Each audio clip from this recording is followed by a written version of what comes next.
Asheville's special because it is this very powerful center of economic activity. I mean, through the climate research that's done here, through educational institutions that are here, through very smart people that come up with creative solutions, whether it's manufacturing or across the board. It is a center of activity, and in that regard is an outlier for Western North Carolina.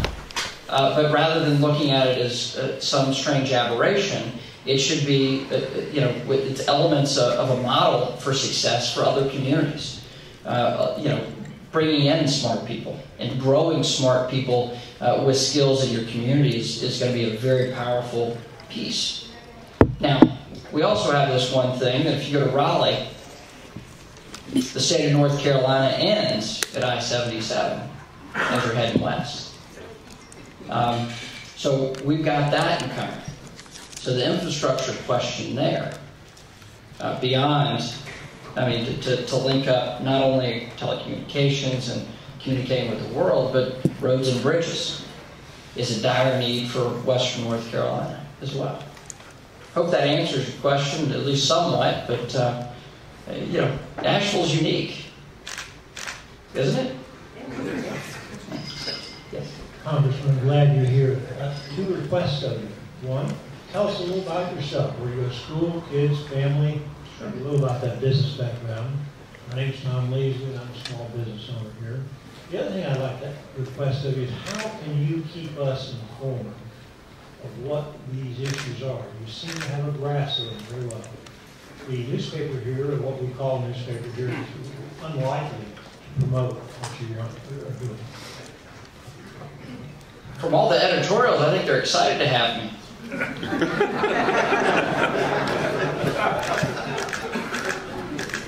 Maybe I misread that, but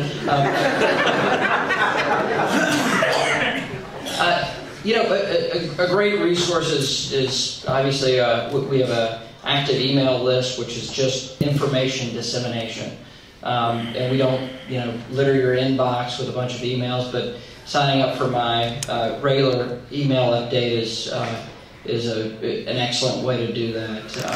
Folks that are on Facebook and Twitter, we do that as well, but I don't expect most folks to do that. But our email is the best way to do it, or give me your information, I'll give you a shout. About myself, this is my fourth term in Congress. I was elected in 2004. And came through a very competitive Republican primary. It's a four-way Republican primary. I was a first-term member of the State House at the time. I was 28 years old. I was no taller. I had less gray hair, but I still had gray hair. Actually had a little more of it. But ran in a very competitive race against 2 millionaires and a sheriff. Yeah, a sheriff, right? Anybody who grew up in North Carolina knows, or grew up in the South, knows a sheriff's a very powerful person, and they're all from the largest county of the district, Catawba County. I grew up in Gastonia. I live in a small town called Cherryville in Gaston County, and my county's divided. Similar to the questions we're getting about whether or not you're in the district or out of the district, well, I deal with that at home as well in my town. But ran in this very competitive primary and got outspent by all three of my opponents and got into the runoff against the sheriff. And won the runoff by a landslide. Out of 30,000 votes cast, I won by 85.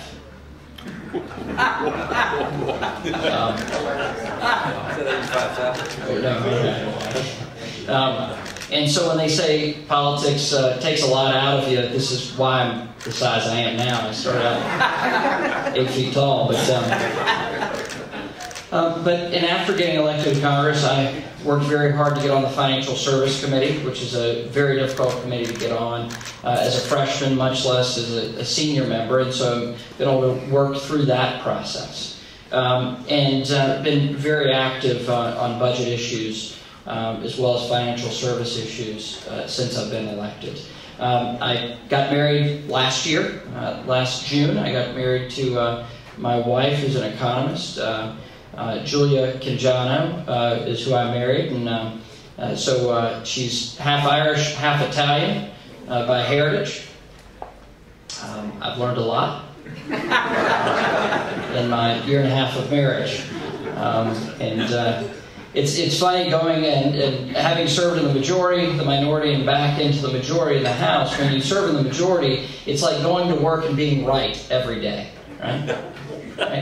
And at the same time that I was going to work and being right every day, I got married. So I get the balance at home, which is an interesting process. But my wife's an economist and has a PhD in economics, so I've tried to give the children hope of intelligence and perhaps a more legitimate job. But we don't have children yet.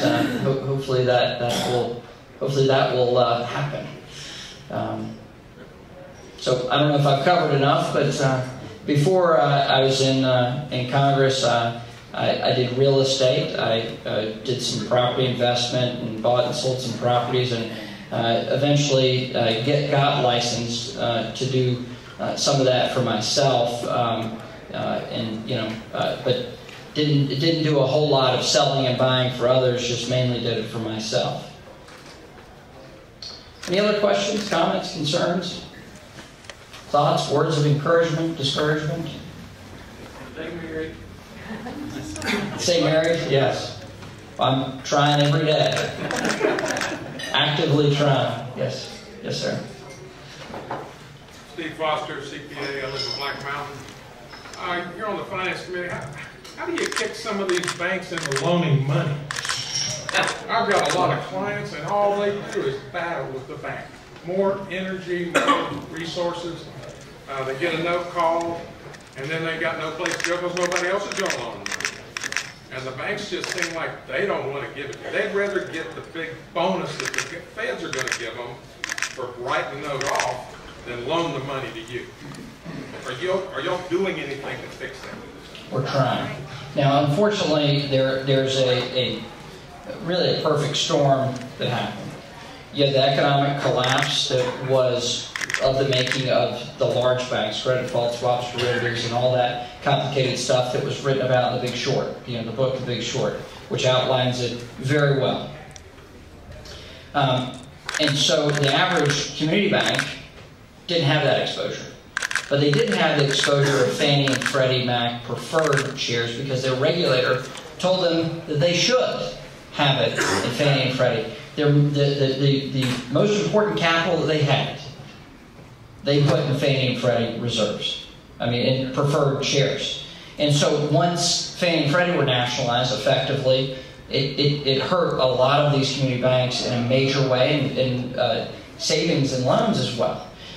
So that hurt their capital position, much less the downturn in real estate exposure that they're experiencing. So they own assets that they don't even know the correct value of, much less where some of these big banks don't even know where these assets are and whether or not somebody's paying or they're actually in the home. You have that occurring, and at the same time, you have a new regulatory regime that only happens every 2 to 4 generations in this country, where you rewrite market regulation. And we rewrote market regulation at what I would contend was the worst time. So you've taken away banking practices that existed yesterday from them doing it next year. And so you have that contraction of them trying to siphon through what they're allowed to do. You put a new regulator in terms of the CFPB, which is Consumer Financial Protection Bureau, which scares the heck out of them and makes them freeze up. Adding to that, you have regulators who want to preserve their tails, and so before they leave an institution, they want to bayonet the wounded in order to preserve their job as a regulator. Then beyond that, you have folks that are in a worse credit position as consumers. So this thing is a massive, perfect storm of sorts. It will take time for this to cycle out. What has to happen, though, we have to stop these government programs that are extending the pain out in real estate. There's HARP, there's HAMP, there's a variety of other programs that have been put in place, well-meaning programs that are actually just extending out the real estate pain rather than us realizing it and being able to move forward. Which is what's happened even happened in the 80s with the Resolution Trust Corporation, with the RTC. You realize the loss, you were able to move forward. Texas then got prosperity back. I mean, but it's a period of pain. We're extending that pain out through these interventions, I believe. So what has to happen in the meantime, and the one thing that we can lighten up on, is for smaller institutions to be relieved of these Dodd-Frank burdens, which is really the next step when we have this discussion about Dodd-Frank. And then second, telling the regulators to lighten up just a little bit. You don't have to kill the wounded. You can actually let them work things out with consumers that have strong credit ratings, that have never missed a payment, so you don't have to impair capital for a performing loan. And so a lot of this stuff, it's very complex regulation, but there's no one simple answer for us to get through this thing. But in the meantime, we're making sure that attorneys and our good friends in the accounting industry certainly have more than they can say grace over right now. And everybody I talk to, whether it's your field or attorneys, they're not happy about the level of business they have right now, but they're just trying to cycle folks through and do the best they can for their clients. So I don't want to talk too long because I know you've got real work to do today, but I do want to thank you for the opportunity. Patty, any other questions? Okay. Anybody else? But well, thank you. And in closing, I just want to say thank you. If I could be of any help or assistance, please let me know. Brett Keeter is works with me, is right here.